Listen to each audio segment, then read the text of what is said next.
How to add Google Password Manager shortcut to the home screen on the Samsung Galaxy S24 series. First, tap on the home button to go back to the home screen. From the home screen, swipe down at the top, then tap on the settings icon.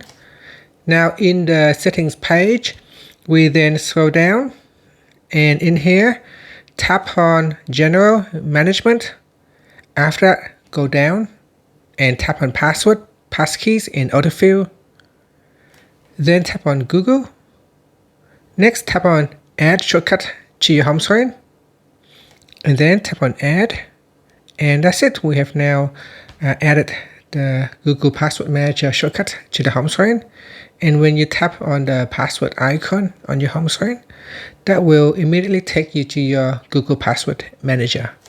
And that's it. Thank you for watching this video. Please like and subscribe to my channel for more videos.